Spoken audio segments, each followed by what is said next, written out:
حياكم الله جميعا أعزائنا المشاهدين والمشاهدات في هذه الحلقة الجديدة والأمسية القرآنية من برنامجكم عبر من القصص القرآني. باسمكم جميعا نرحب بالمشايخ الفضلاء، بداية بقارئنا الشيخ الفاضل منصور السلمي. حياك الله أبو معاذ. مرحبا بك شيخ الله بدر. الله يحييك شيخ منصور. حياكم الله الشيخ بدر الله يسلمك. حياك الله يا شيخ عبد الله. اهلا وسهلا فيك جميع المشاهدين. مرحبا بكم جميعا. وكما سمعتم وكما تشنفت آذاننا بهذه الآيات المباركة وبهذه القصة العجيبة من قصص القرآن، قصة طالوت وجالوت، استمعنا إلى الآيات ونستمع وإياكم كذلك إلى هداياتها وإلى ما فيها من العبر. هو القرآن موعظة به يا قومنا عبر، هو القرآن معجزة به حكم به خبر، هو القرآن أشفية به للكسر منجبر، هو القرآن تذكرة، هو القرآن معتبر، هو القرآن تبصرة لمن قرأوه وادبروا، هو القرآن بينة لمن للآي قد سبروا، هو القرآن أخبار به أخبار من غبروا، بها للناس تزكية بها للمهتدي عبر. أعوذ بالله من الشيطان الرجيم.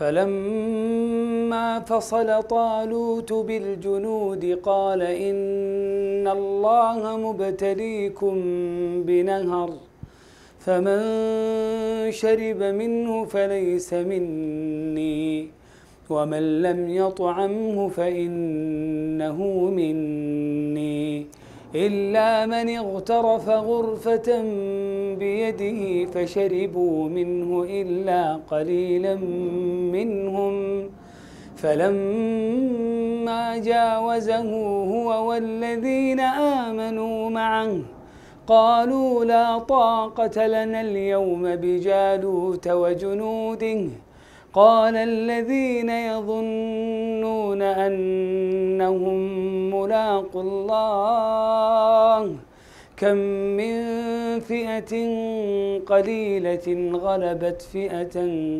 كثيرة بإذن الله والله مع الصابرين.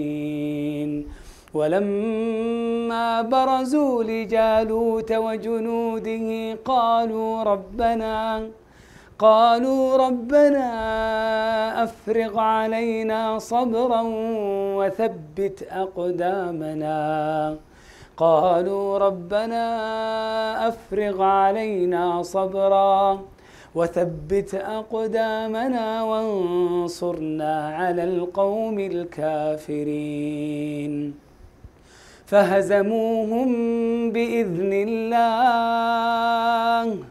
وقتل داود جالوت وآتاه الله الملك والحكمة وعلمه مما يشاء، ولولا دفع الله الناس بعضهم ببعض لفسدت الأرض ولكن الله ذو فضل على العالمين. تلك آيات الله نتلوها عليك بالحق وإنك لمن المرسلين.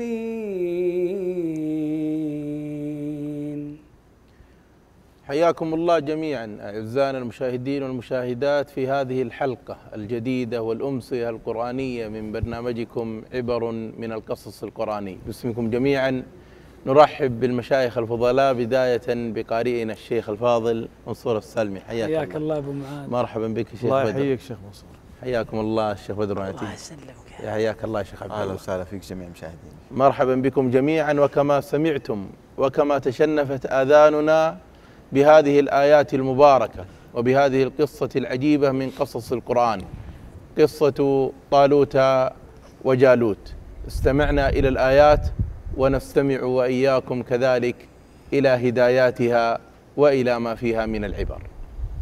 من الهدايات في هذه الآيات البينات أن الله عز وجل أرسل طالوت لبني إسرائيل وكان عليهم ملكا، لكنهم انتقدوا عليه شيء ويعني رأوا فيه ثلمة، فرأوا أنه ليس عنده مال وأنه يعني في فقر وكذا، أنه ما يصلح أنه يكون ملك علينا. وهذه نظرة ينظرها كثير من الناس اليوم إلى بعض يعني من عجز ماله أو قلت نفقته، يرى بعض المساكين أو بعض الفقراء أنهم لا شيء ولا يستحقون يعني أن تكون لهم منزلة أو مكانة في بعض الأماكن أو بعض المنازل، بينما الفقر ليس عيب وليس مثلمة. النبي عليه الصلاة والسلام كان كما تقول عائشة رضي الله عنها وارضاها: الشهر والشهرين والثلاثة أشهر لا يوقد في بيته نار صلى الله عليه وسلم. كان يخرج أحيانا وقد ربط على بطنه الحجر صلى الله عليه وسلم. وعمر بن الخطاب رضي الله عنه وارضاه يقول: لقد رأيت رسول الله صلى الله عليه وسلم يتلوى من الجوع ما يجد شيئا يأكله صلى الله عليه وسلم.